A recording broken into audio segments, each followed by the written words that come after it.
آدمی بہر شکست توبہ طائب چاہیے۔ ناظرین کرام، پاکستان کی سیاست میں کوئی رائے قائم کرنے سے پہلے یہاں کی بنیادی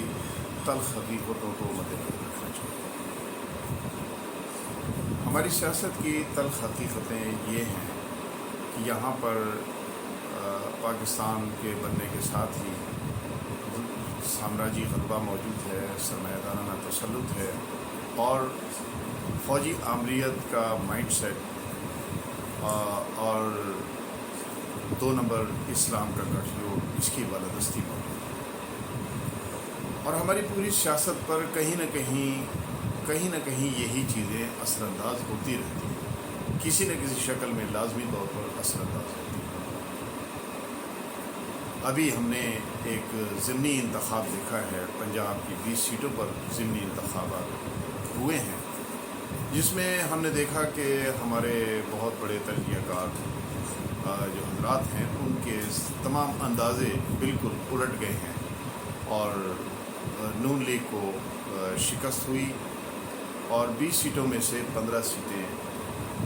پی ٹی آئی نے بآسانی اور ایک بڑی اس کے ہنگامہ خیز مہم کے بعد وہ جیت گئی۔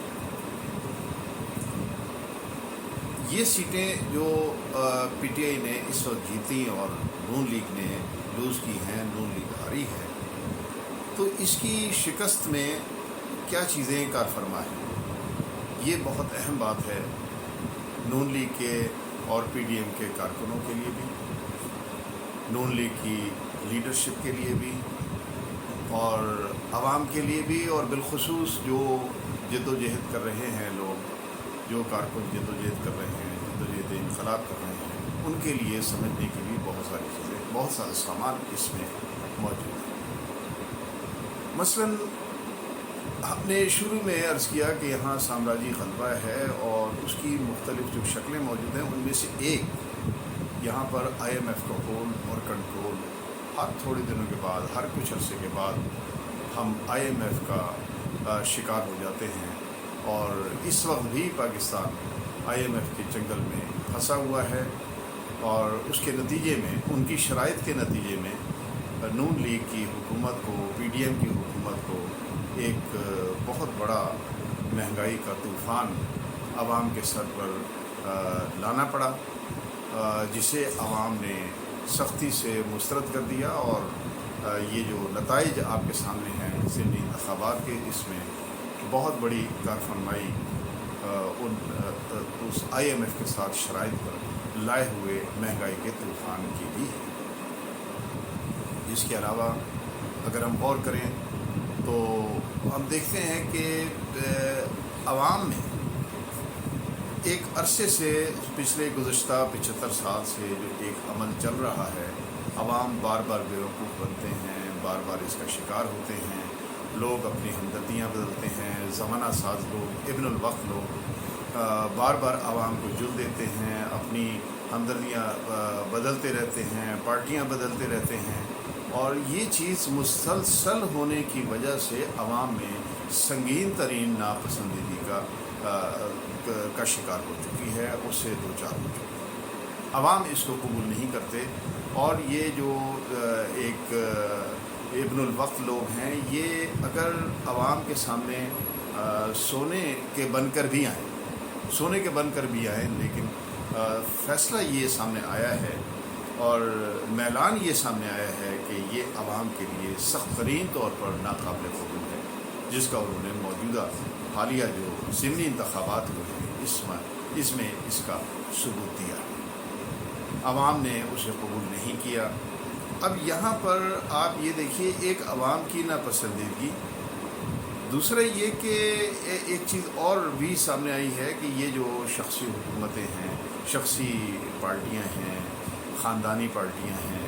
روایتی پارٹیاں ہیں، ان میں اس چیز کا ایک ڈسپلن کا فقدان بھی نظر آیا، کہ جس میں لیڈرشپ نے اوپر بیٹھ کر کچھ فیصلے ضرور کر لیے، بالائی سطح پر، مرکزی سطح پر بیٹھ کر مرکزی لیڈرشپ نے کچھ فیصلے کر لیے، لیکن شاید یہ ان پارٹیوں میں نیچے کارکنوں کو گراس روٹ لیول تک لوگوں کو اعتماد میں لینے کی روایت موجود نہیں ہے، اور اسی روایت کے پیش نظر نون لیگ کے کارکنوں کو نیچے اعتماد میں نہیں لیا گیا، ان کے لیے کوئی کنونشنز منعقد نہیں کیے گئے۔ آپ نے بہت بڑے جلسے ضرور کیے، لیکن ایک کنونشن بھی آپ نے ایسا منعقد نہیں کیا جس میں آپ اپنے کارکنوں کو ان مصلحتوں سے باور کرا سکیں، ان مصلحتوں کو باور کرا سکیں کہ آپ کو کس وجہ سے ان لوگوں کو ٹکٹ دینے پڑے کہ جن سے آپ پچھلے 4 سال مسلسل مقابلے کی کیفیت میں رہے ہیں۔ آپ ان کو یہ باور نہیں کرا سکے۔ نتیجہ یہ ہے کہ عوام نے، آپ کے ووٹر نے ان کو قبول نہیں کیا، آپ کے کارکن نے ان کے لیے کمپین نہیں کی، آپ کی لیڈرشپ جو توقع رکھتے تھے کہ ٹکٹ ان کو ملے گا اور ٹکٹ ان کو ملے گا، ان کو ٹکٹ نہیں ملے، اور وہ دل و جان سے اور پارٹی کے فیصلے کے ساتھ وہ کھڑے نہیں ہو سکے، جس کا لازمی نتیجہ یہ ہم دیکھتے ہیں کہ شکست کی صورت میں سامنے آیا ہے۔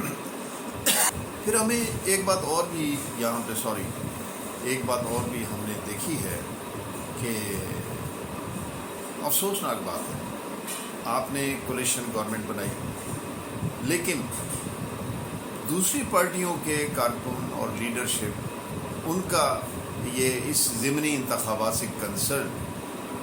کچھ کم ہی نظر آیا ہے۔ وہ پرجوش حمایت اور وہ پرجوش شرکت نون لیگ کے ساتھ ساتھ جو دوسری پارٹیوں کی، جو کولیشن گورنمنٹ کی پارٹیوں کی ہونی چاہیے تھی، اس پی ڈی ایم کے اتحاد کے پارٹی کے لوگوں کی ہونی چاہیے تھی، وہ اس میں پرجوش شرکت ہمیں نظر نہیں آئی، جس کا لازمی نتیجہ شکست کی صورت میں سامنے آیا۔ تو ناظرین، یہ بنیادی کچھ چند ایک وجوہات ہیں جس سے نون لیگ، جن کے باعث شکست سے دوچار ہوئی ہے، اور ہم توقع کرتے ہیں کہ نون لیگ کے کارکن، نون لیگ کی لیڈرشپ اور پی ڈی ایم کی لیڈرشپ ان امور پہ غور کرے گی اور آئندہ اپنی غلطیوں کو سدھارنے کی کوشش کرے گی۔ میں چلتے چلتے ایک بات خان صاحب کے لیے خاص طور پہ عرض کرنا چاہتا ہوں، اور وہ یہ ہے کہ اب آپ کو اگر اس میں کامیابی مل ہی گئی ہے، اور آپ کا نیریٹو، جس میں جو بہت سے اس میں معاملات محل نظر ہیں، لیکن چلیے اس کے باوجود آپ کے نیریٹو کو عوام میں پذیرائی ملی، آپ کے کارکنوں میں پذیرائی ملی، لیکن پاکستان کے مفادات کا تقاضا یہ ہے کہ آپ پولرائزیشن کا عمل اس کو ترک کر دیں۔ پاکستان کی سیاست میں مسلسل یہ تقسیم جو آپ نے روا رکھی ہوئی ہے، آپ برائے مہربانی بحق پاکستانی مفادات کے آپ اس سے دستکش ہو جائیں اور سیاست میں وحدت اور اتحاد لانے کی کوشش کریں۔ اگر یقیناً آپ اس میں مخلص ہیں کہ آپ یہاں پر اسٹیبلشمنٹ کی بالادستی کے خلاف واقعتاً ہو گئے ہیں، آپ امریکی مداخلت کے واقعتاً خلاف ہیں، تو پھر آپ کو قوم کو متحد کرنا ہوگا، آپ کو قوم کی وحدت کا راستہ اختیار کرنا ہوگا۔